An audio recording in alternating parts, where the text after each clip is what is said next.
Hello dear students, हमने enterprise information system start किया था और EIS में हम चैप्टर नंबर 1 को डिस्कस करते हैं।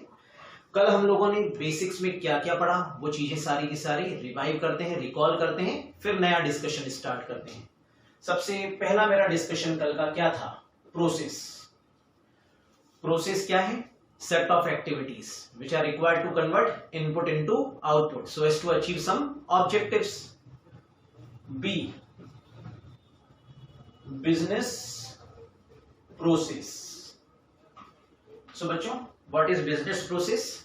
Again, process है तो set of activities which are required to convert some business inputs into business outputs so as to achieve some business objectives. कल मैंने आपको बता दिया था ये भी। Then अगला डिस्कशन,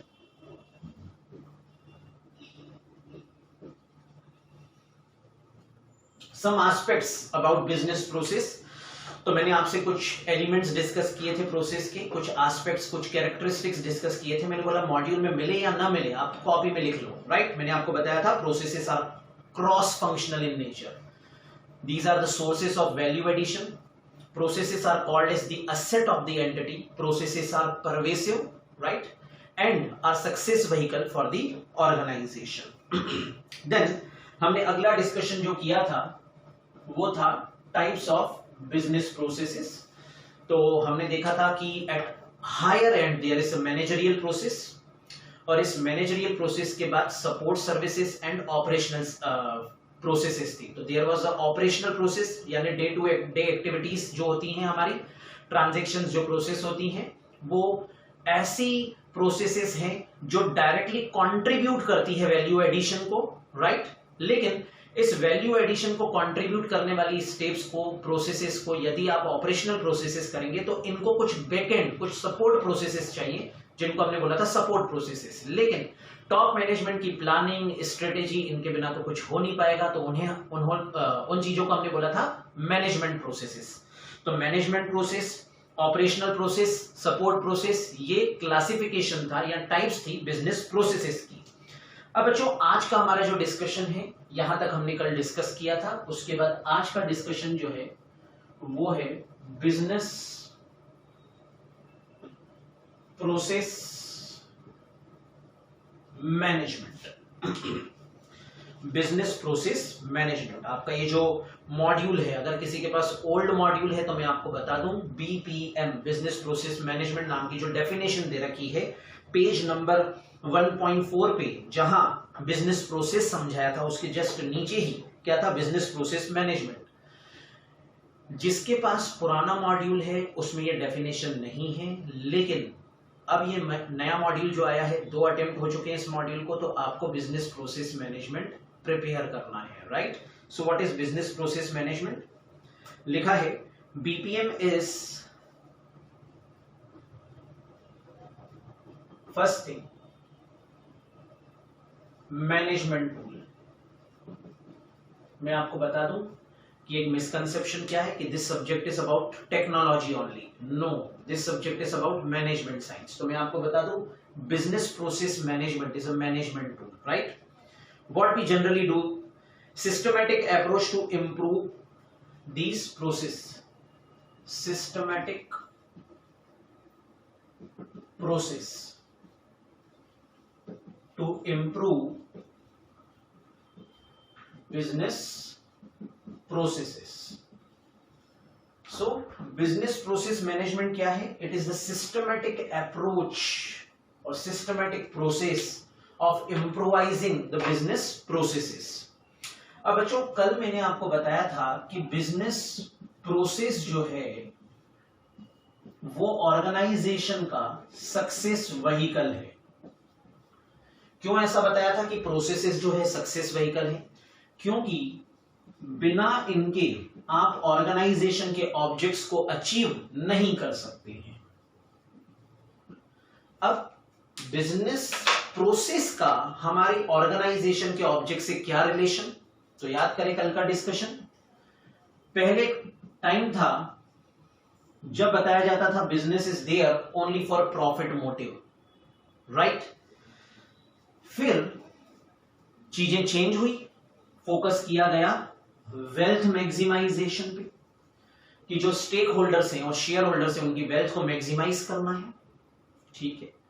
मैनेजमेंट साइंस में और युग आए और डेवलपमेंट्स हुए, अलग अलग टाइम पे अलग अलग एजेस पे अलग अलग चीजें अपील करने लग गई लोगों को। तो एक टाइम पे प्रॉफिट मोटिव के लिए बिजनेस होता था, फिर बाद में एक मैनेजमेंट साइंस में चेंज आ गया कि नहीं, wealth maximization is the real objective. और चेंजेस आए, चेंजेस जब आए तो उन लोगों ने बताया efficiency, right, this is the real objective. और चेंजेस आए, लोग रियल ऑब्जेक्ट मानने लग गए डाइवर्सिफिकेशन को। रीजन एक ही प्रोडक्ट बनाओगे, अगर वो प्रोडक्ट बनाना बंद हो गया तो संस्था का गोइंग कंसर्न खत्म। Not keeping all eggs in one nest, मैंने फाइनेंशियल मैनेजमेंट में आपको डाइवर्सिफिकेशन पढ़ाया है। तो फिर डाइवर्सिफिकेशन की तरफ सारी कंपनीज भागने लग गई, डाइवर्सिफिकेशन करना, डाइवर्सिफिकेशन। फिर एक नया युग आया जब कोर कॉम्पिटेंसी की बात होने लग गई। लेकिन बच्चों अब हम देखें इतने सारे अलग अलग ऑब्जेक्टिव्स हैं, लेकिन आज मॉडर्न मैनेजमेंट और मॉडर्न मैनेजमेंट थ्योरिस्ट जो हैं उनका यही मानना है कि रियल ऑब्जेक्टिव क्या है, to create and retain customers. It is the customer who defines the business. अगर कस्टमर ही नहीं है तो बिजनेस कैसा, राइट? तो रियल ऑब्जेक्टिव क्या है, to create and retain customer. अब इस ऑब्जेक्टिव को फुलफिल करने के लिए क्या करना पड़ेगा? इस ऑब्जेक्ट को फुलफिल करने के लिए आपको वैल्यू एडिशन जो है वो करना पड़ेगा, और उस वैल्यू एडिशन को ट्रांसफर करो टू कस्टमर्स। तभी आपके कस्टमर्स लॉयल होंगे और आप कस्टमर को क्रिएट भी कर पाएंगे और आप कस्टमर को रिटेन भी कर पाएंगे। लेकिन अब हम ये देख रहे हैं कि वैल्यू एडिशन करना है। वैल्यू एडिशन किसके बेसिस पे होगा? On basis of processes. अब आप ये पूरा डिस्कशन देखिए बच्चों, ये जो बिजनेस प्रोसेस है, राइट, हम बोल रहे हैं business process management is the systematic approach और systematic process to improve the business processes. Systematic approach है बिजनेस की प्रोसेस को मैनेज करना, उसमें इकोनॉमी, एफिशिएंसी, इफेक्टिवनेस ऐड करना। कैसे? प्रोसेसेस को सुधारो, राइट। अब क्यों ऐसा कर रहे हैं हम, कारण समझा आपको। मैंने बताया कोई भी जो एंटिटी है उसके लिए बिजनेस प्रोसेस सक्सेस व्हीकल है, या ऑर्गेनाइजेशन के ऑब्जेक्ट्स जो हैं वो अचीव होंगे जब अच्छी प्रोसेसेस होंगी।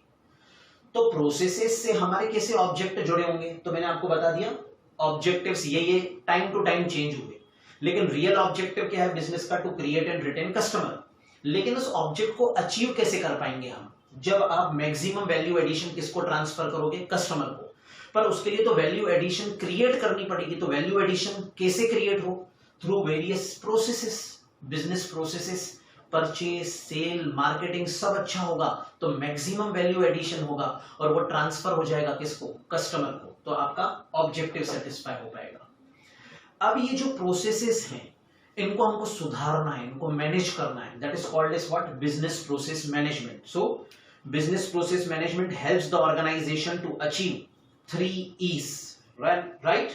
तो helps in achieving economy, efficiency, effectiveness, right? तो अब आप देखिए, हम एक एग्जांपल से समझ लेते हैं प्रोसेस मैनेजमेंट क्या। एक ऑर्गेनाइजेशन है और ऑर्गेनाइजेशन जो है वो परचेज करती है, राइट। अब उस ऑर्गेनाइजेशन से हमने पूछा आपकी परचेज प्रोसेस क्या है। उस ऑर्गेनाइजेशन ने बोला कि जो ऑनर कम मैनेजर है, ऑनर मतलब जिसकी संस्था है, कम मैनेजर, मैनेजमेंट भी वही देखता है, ऑनर भी वही है। ऑनर कम मैनेजमेंट की जब इच्छा होती है, whenever he finds suitable, he makes a big deal for making purchase, और कम से कम प्राइस पे लेके आ जाता है। This is the process. लेकिन हमने बताया कि इसके बहुत सारे डिसएडवांटेजेस हैं, उनको डिसएडवांटेजेस काउंट करवाए और फिर हमने बिजनेस की परचेज प्रोसेस को मैनेज किया। आइए कैसे देखते हैं। सबसे पहले जब भी आप परचेज करेंगे तो आप कॉल करेंगे कोटेशंस। कोटेशन रिसीव करने के बाद आप बनाएंगे एनालिटिकल शीट, जिससे आपको पता चलेगा बेस्ट सप्लायर कौन है। उस बेस्ट सप्लायर को ऑर्डर प्लेस किया जाएगा, गुड्स रिसीव होंगे, क्वालिटी टेस्ट की जाएगी, उसके बाद स्टोर कीपर को दे दिया जाएगा, यानी अगर क्वालिटी सुटेबल नहीं हुई तो वहां से गुड्स रिटर्न हो जाएंगे, और अगर अच्छी रही तो स्टोर कीपर को दिया जाएगा कि ये हमने परचेज किए, इसकी स्टॉकिंग करो।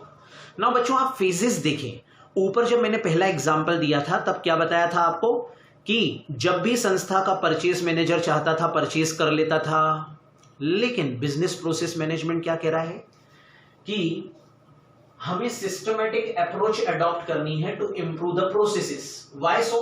Because processes are success vehicles, they helps us in achieving our business objectives. Specifically to create and retain customer is the main objective of the business, and it is achieved only through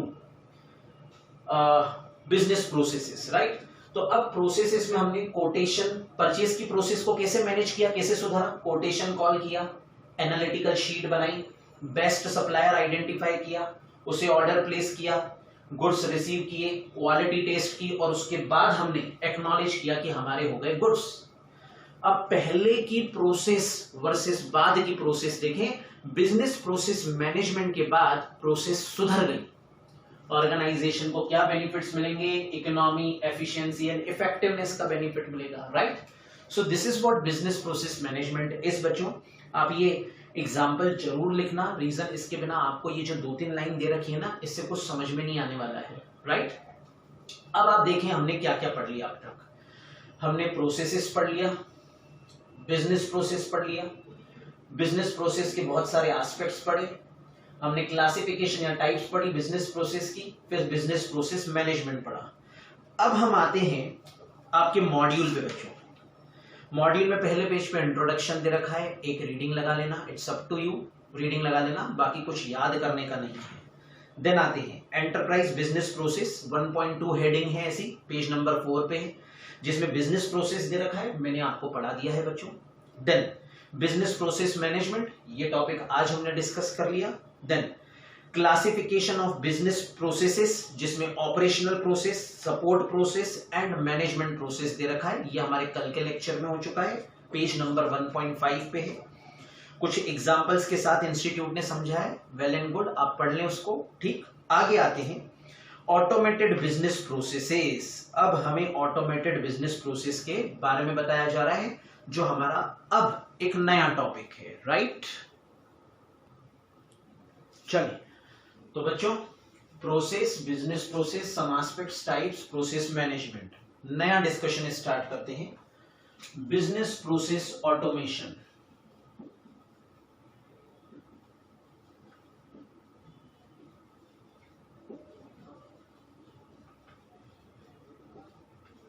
So the topic is business process automation. कुछ discussions आज cover करते हैं, सारा topic तो संभव नहीं है आज हो जाए, बट फिर भी बिजनेस प्रोसेस ऑटोमेशन में हम कॉन्सेप्ट पढ़ेंगे, राइट? देन ऑब्जेक्टिव्स पढ़ेंगे आज, कुछ बेनिफिट्स देखेंगे business process automation. Now concept, objects and benefits, ये हमारे एफ हेडिंग के अंदर आ रहा है, बिजनेस प्रोसेस ऑटोमेशन। चल, what is business process automation? बच्चों, organisation is set of processes. मैंने फर्स्ट डे आपको बताया था कि बहुत सारी प्रोसेसेस मिलके एक ऑर्गेनाइजेशन बन जाती है। अब इसमें से कुछ रूटीन प्रोसेसेस होती है। परचेस करना एक रूटीन प्रोसेस है, प्रोडक्शन करना एक रूटीन प्रोसेस है, तो ओवर एंड अबाउट जो है हम बहुत सारी ऑर्गेनाइजेशन के अंदर रूटीन प्रोसेसेस को फॉलो करते रहते हैं ना। अब ये जो रूटीन प्रोसेसेस हैं इनमें से बहुत बार ऐसे होता है कि कुछ प्रोसेस को परफॉर्म करने का लॉजिक सेम होता है, रिपीटेटिव इन नेचर होती हैं ये प्रोसेसेस। कैसे होती है? रिपीटेटिव इन नेचर, है ना। तो ऐसे केस में हम इन प्रोसेसेस की सॉफ्टवेयर इंजीनियरिंग कर देंगे, यानी हम डिजिटाइज्ड वर्जन क्रिएट करेंगे हमारे ऑपरेशंस का, जिससे हम सॉफ्टवेयर इंजीनियरिंग करके कंप्यूटर के माध्यम से उन प्रोसेसेस को प्रोसेस करवाएंगे। That is called as business process automation. एक बात याद रखिएगा, जो ट्रांजैक्शंस, जो प्रोसेसेस रेगुलर नहीं है, रूटीन नेचर की नहीं है, जिनको परफॉर्म करने का वेल टेस्टेड ट्रस्टेड प्रोसीजर नहीं है, उसका कभी ऑटोमेशन नहीं होता है।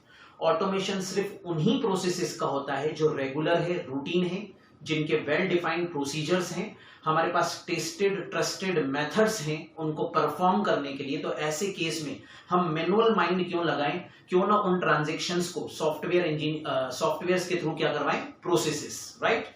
तो हम मशीन्स को बोलेंगे काम करने के लिए, लेट देम डू, राइट। तो हम देखते हैं क्या दे रखा है बिजनेस प्रोसेस ऑटोमेशन में। आपके नए मॉड्यूल में पेज नंबर 1.8 पे बिजनेस प्रोसेस ऑटोमेशन दे रखा है। लिखा है BPA is technology enabled automation of activities. It is what? Technology enabled automation of activities. अब प्रोसेस क्या था? सेट ऑफ एक्टिविटीज, कल के लेक्चर में बताया था। तो एक्टिविटीज और services that accomplish a specific function, तो सारी एक्टिविटीज मिलके एक प्रोसेस कहलाती है। And can be implemented for many different functions of the companies including sales, management operations, supply chain, HR, IT, etc. Let us suppose you are in bank. आपने bank personnel को बोला कि मेरा statement दो, तो आपकी कुछ FDs हैं, आपके कुछ सेविंग अकाउंट्स हैं जिनके आपने स्टेटमेंट निकलवाए। तो उन स्टेटमेंट्स में आप देखते हैं क्वार्टरली बेसिस पे इंटरेस्ट आपको मिला। अब आप बताएं, आज बैंक का क्लाइंटाइल बहुत वॉल्यूमनस है। इतने वॉल्यूमनस अकाउंट्स के लिए क्या एम्प्लॉइज इंटरेस्ट कैलकुलेट करते हैं कि सॉफ्टवेयर खुद इंटरेस्ट कैलकुलेट करता है? सॉफ्टवेयर खुद। पहले जब मैनुअल ट्रांजैक्शंस प्रोसेस होती थी और एक बैंक में अंकल जी बैठे रहते थे जो कैलकुलेटर पे इंटरेस्ट कैलकुलेट करके पासबुक में मैनुअली एंटर करते थे। अभी भी अगर वही काम चलता ना, तो बैंक के पास आज जितना क्लाइंटाइल है बच्चों, सारे लोग तो इंटरेस्ट कैलकुलेशन करने में लग जाते, तो पॉलिसीज कौन बनाता, राइट। तो ऐसे केस में in routine repetitive, interest calculate करने का फॉर्मूला क्या है? रूटीन है, रिपीटेटिव है, टेस्टेड है, ट्रस्टेड है। तो इसकी क्या कर दी गई?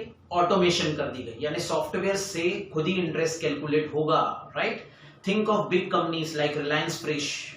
रिलायंस में इतने सारे असेट्स हैं, तो क्या वो डेप्रिसिएशन खुद चार्ज करेंगे? नहीं, ईयर एंड पे खुद ही सारे असेट्स पे डेप्रिसिएशन लग जाएगा। कहां मैनुअली चार्ज करेंगे भाई, राइट।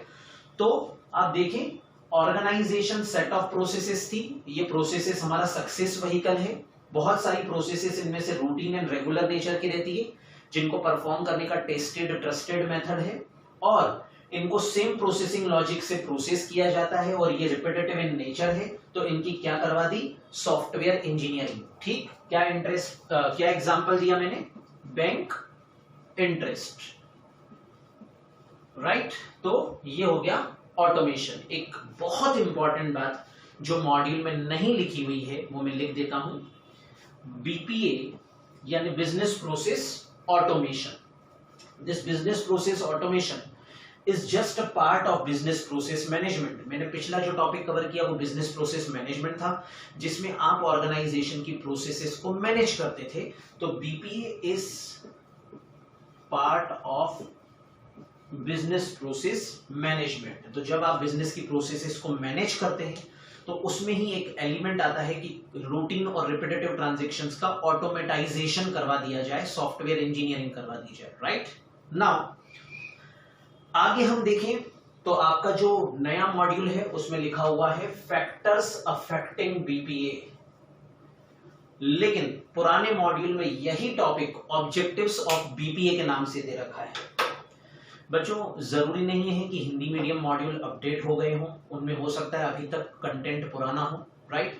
तो मैं आपको इसीलिए सारी चीजें बताते जाता हूं कि पुराने मॉड्यूल में ऑब्जेक्टिव्स के नाम से जो कंटेंट था, अभी नए मॉड्यूल में फैक्टर्स अफेक्टिंग बीपीए के नाम से है। और आप देखें क्या दे रखा है हमें,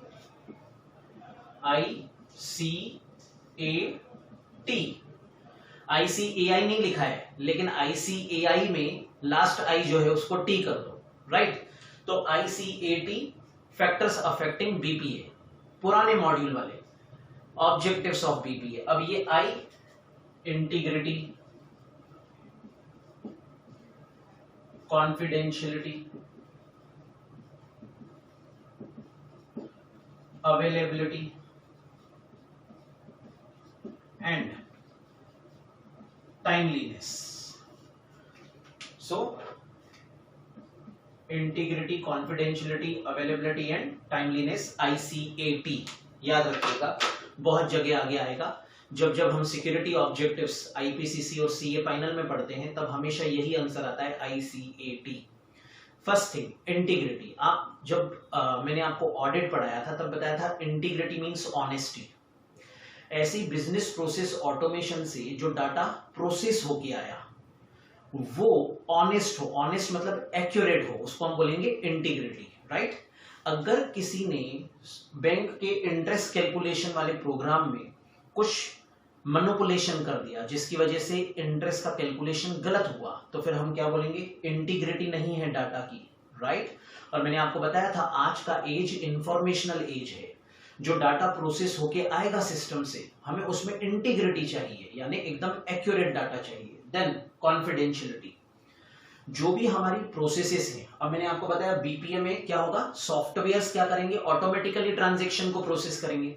तो जो प्रोसेस होने के बाद आउटपुट आया, कई बार हमारा कॉन्फिडेंशियल डाटा रहता है, सेंसिटिव डाटा रहता है, हम नहीं चाहते किसी और को डिस्क्लोज करना, तो पासवर्ड प्रोटेक्ट करके रखो उनको, ताकि जब बड़े से सर्वर पे डाटा स्टोर होते जाता है तो फिर इतने सारे एम्प्लॉइज हैं, कोई भी एक्सेस करके उस सेंसिटिव डाटा को पढ़ लेगा।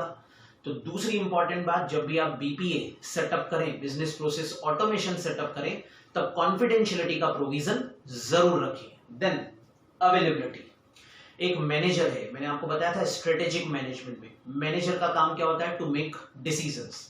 Quality of decisions determines the success of the organization. So management is in need of some data or information so as to make decision. लेकिन BPA से जो ट्रांजेक्शन्स प्रोसेस हुई थी वो एक सर्वर के लोकेशन में, ड्राइव में जाके इंस्टॉल हुई थी, सेव हुई थी और वहां से खुद ही डिलीट हो गई, यानी डाटा अवेलेबल नहीं है at the time of need. तो जब डाटा अवेलेबल ही नहीं है, इंफॉर्मेशन अवेलेबल ही नहीं है, तो डिसीजन मेकिंग कैसे करेंगे आप। तो जब भी ऑटोमेटिकली सारी की सारी प्रोसेसेस चलें तो आप ये जरूर एश्योर करें जो इंफॉर्मेशन इन सिस्टम से जनरेट हो रहा है वो इंफॉर्मेशन हमेशा क्या रहे, available. And last one is timeliness. Again वही एग्जांपल, मैनेजर को इंफॉर्मेशन की नीड है, सॉफ्टवेयर्स ने ऑटोमेटिकली ट्रांजेक्शन को प्रोसेस किया, सेव है, इस बार डिलीट नहीं हुई है अवेलेबल, अवेलेबिलिटी का प्रिंसिपल है वहां पे। लेकिन अगर उस मैनेजर को ये बोला जाए कि ये पर्टिकुलर फाइल जनरेट करने के लिए हमें 2 दिन का टाइम चाहिए, decision should be timely. Decision से जितने भी बेनिफिट्स मिलते हैं वो तभी मिलते हैं जब टाइमली बेसिस पे क्या लिया जाए, डिसीजन। तो ऐसे केस में यद्यपि आप सही टाइम पे सही इंफॉर्मेशन नहीं पाते हैं तो फिर डिसीजन मेकिंग सही होगी ही नहीं। तो जब भी बिजनेस प्रोसेस ऑटोमेशन करें आप, यानी आपकी ट्रांजैक्शंस जो है ऑटोमेटिकली सिस्टम्स के थ्रू प्रोसेस हो जाए, मैनुअल इंटरवेंशन ना हो, तो ऐसे केस में आपको 4 बातें याद रखना पड़ेगी। Integrity should be there, availability should be there, confidentiality should be preserved and then last one is what, timeliness. ठीक, अब बच्चों आते हैं हम benefits of automation of business process. ये जो बीपीए है, बिजनेस प्रोसेस ऑटोमेशन, इसके बेनिफिट्स क्या क्या हैं।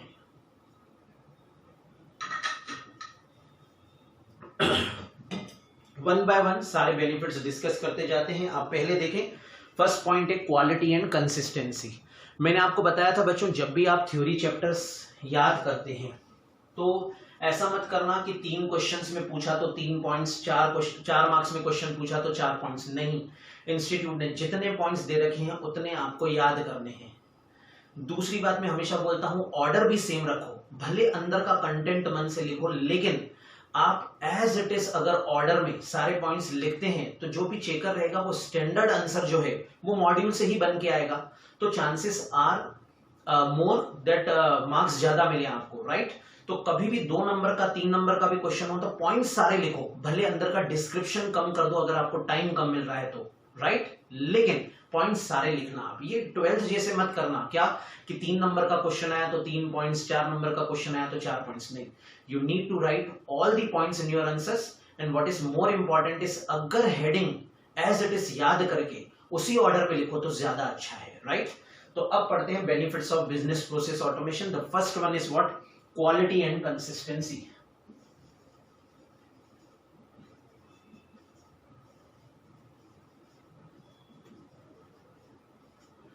बच्चों बिजनेस प्रोसेस ऑटोमेशन में क्या होगा? सारी ट्रांजैक्शंस खुद ही प्रोसेस होंगी।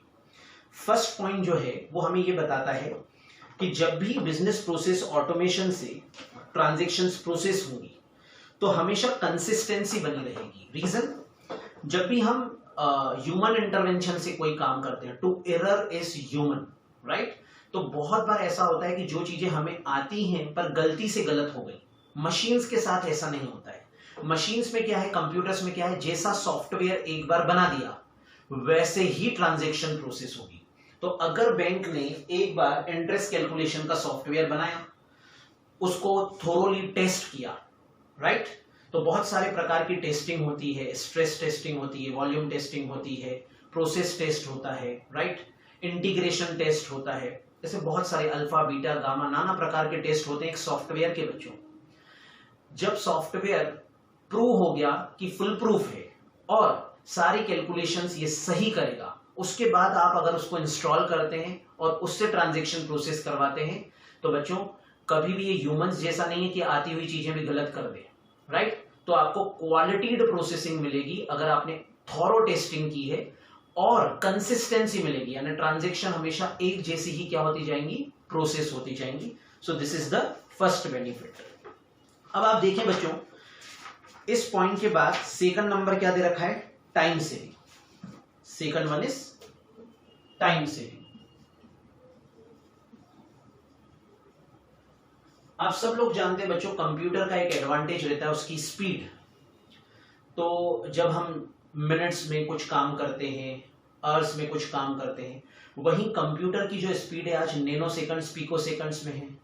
हमेशा आप बेनिफिट कंप्यूटर का क्या पढ़ते आते हैं? स्पीड। अब जो ट्रांजैक्शन मैनुअल इंटरवेंशन से हो रही है तो उसकी स्पीड कंपैरेटिवली क्या होगी? कम, एज कंपेयर टू इट अगर मशीन्स यानी सिस्टम्स, कंप्यूटर्स ट्रांजैक्शंस को प्रोसेस करेंगे तो फास्ट प्रोसेस हो जाएगी, तो क्या बचेगा? टाइम बचेगा। और बच्चों आप याद रखें, कॉमर्स के स्टूडेंट्स हो, ऑपरेशनल या मैनेजरियल बेनिफिट्स क्या होते हैं? जहां टाइम सेव हो वहां कॉस्ट सेव हो। इसलिए अब देखें last number point, reduced cost दिखेगा, रिड्यूस्ड कॉस्ट। बच्चों नो डाउट जब हम बिजनेस प्रोसेस ऑटोमेशन करेंगे और ऐसे सॉफ्टवेयर्स और सिस्टम्स डेवलप करेंगे जो खुद ही ट्रांजैक्शंस को प्रोसेस करें, one time cost no doubt आपकी ज्यादा लगेगी, लेकिन आपकी ऑपरेशनल कॉस्ट ड्रास्टिकली रिड्यूस हो जाएगी, right, and this is benefit. आगे आते हैं विजिबिलिटी।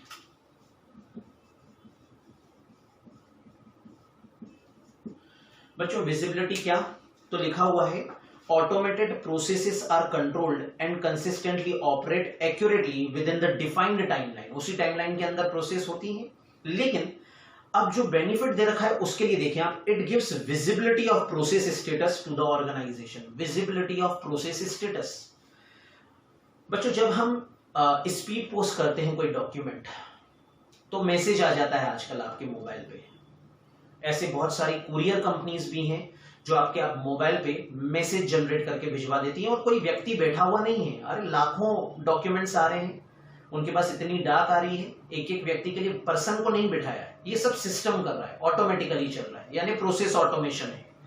लेकिन वही डॉक्यूमेंट जब आपका उज्जैन से इंदौर पहुंचता है तो आपको मैसेज आ जाता है, इंदौर से भोपाल और भोपाल से दिल्ली मुंबई कहीं पे भी पहुंचा जो उसकी एक्चुअल डेस्टिनेशन थी, आपको indiapost.gov से आजकल मैसेज आ जाता है कि वो जो पर्टिकुलर पार्सल था, डॉक्यूमेंट था, वो डिजायर्ड डेस्टिनेशन पे डिलीवर हो चुका है।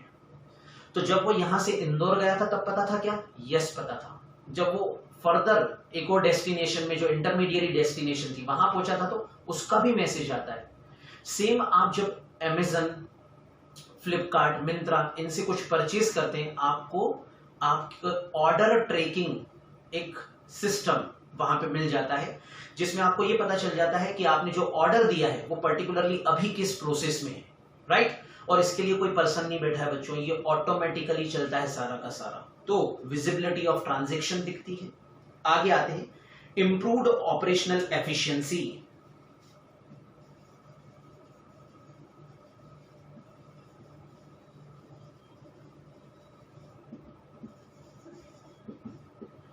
बच्चों जो टाइम सेविंग, कॉस्ट सेविंग है, इसको मैंने बोला था ऑपरेशनल बेनिफिट्स, और वही चीज हमेशा ऑपरेशनल एफिशिएंसी में आती है। आप देखें, automation reduces the time it takes to achieve the task, तो टाइम सेविंग में था वो।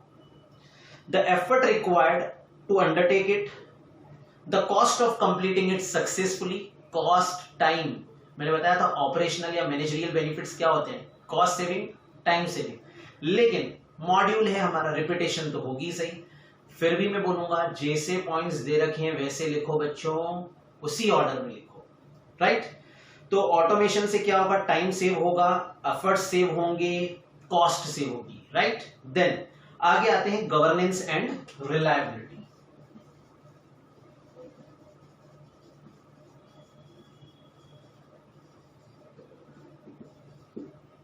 बच्चों मैं बहुत बार आपको बता चुका हूं, गवर्नेंस का मतलब होता है डिसीजन मेकिंग, राइट। जो टॉप मैनेजमेंट है ना वो क्या करता है, गवर्नेंस देखता है। तो अब इस पॉइंट को देखें तो लिखा हुआ है the consistency of automated process. Consistency क्यों, मैंने आपको पहले ही बता दिया कि एक बार जैसे सिस्टम हमने बना दिया वैसी ही ट्रांजैक्शंस हमेशा प्रोसेस होती जाएंगी, इसलिए इनमें कंसिस्टेंसी रहती है। ह्यूमंस नहीं है मशीन की, इमोशन, एंगर, फियर, इन सब चीजों से हमारा, इवन मोटिवेशनल लेवल, इन सब चीजों से हमारी प्रोसेसिंग जो रहती है वो अफेक्ट होती है। हम हमारा काम करने का जो एफिशिएंसी है वो अफेक्ट हो जाता है। लेकिन मशीन्स के साथ इमोशन, एंगर, फीलिंग्स, ये सारी चीजें नहीं रहती है। उनको जो डाटा देते जाएंगे वो स्पीड के हिसाब से प्रोसेस करते जाएगा। तो कंसिस्टेंसी है, means stakeholders can rely on business processes to operate and offer reliable processes to the customers, maintaining the competitive advantage. Strategic management में पढ़ा था competitive advantage क्या होता है, आप your position to compete, to outperform the competitors is called as competitive advantage. And no doubt बच्चों BPA आज जो है वो एक source of competitive advantage है। आप देखें strategic management से कैसे correlated है ये सब्जेक्ट, ठीक, मैंने बताया था मैनेजरियल साइंस का सब्जेक्ट है। तो जब आप बिजनेस प्रोसेस ऑटोमेशन करेंगे आपको स्पीडली डाटा मिलेगा, नो डाउट स्पीड बढ़ जाएगी, लेकिन डाटा जो इंफॉर्मेशन मिलेगी वो कैसी रहेगी, एक्यूरेट रहेगी। तो अगर एक्यूरेट इंफॉर्मेशन है, वैलिड इंफॉर्मेशन है, रिलायबल इंफॉर्मेशन है, तो quality of decision making improve हो जाएगी ना। तो कंपनी के अंदर कैसा गवर्नेंस आएगा, गुड गवर्नेंस आएगा, right. Then reduced turnaround time.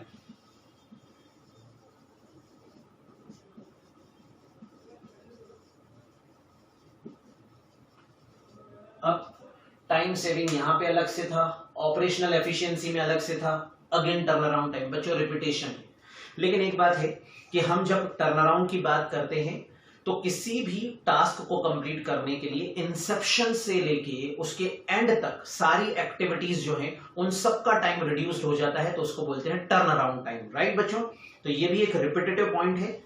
इसमें लिखा है जब आप बिजनेस प्रोसेस ऑटोमेशन करते हैं तो जितनी भी अननेसेसरी टास्क होती है उसको रिड्यूस कर देते हैं, और एक ही प्रोसेसिंग जो अलग अलग जगह काम में आती है वो सब लोग यूज कर सकते हैं, राइट। तो ऐसे केस में सर्विसिंग, प्रोडक्शन, बिलिंग, कलेक्शन, मैंने क्या बताया, स्टार्टिंग से लेके एंड तक जो टाइम लगता है उसको क्या बोला जाता है, टर्न अराउंड टाइम। और वो टर्न अराउंड टाइम क्या हो जाता है, रिड्यूस हो जाता है। तो ये बिजनेस प्रोसेस ऑटोमेशन का क्या है, बेनिफिट है।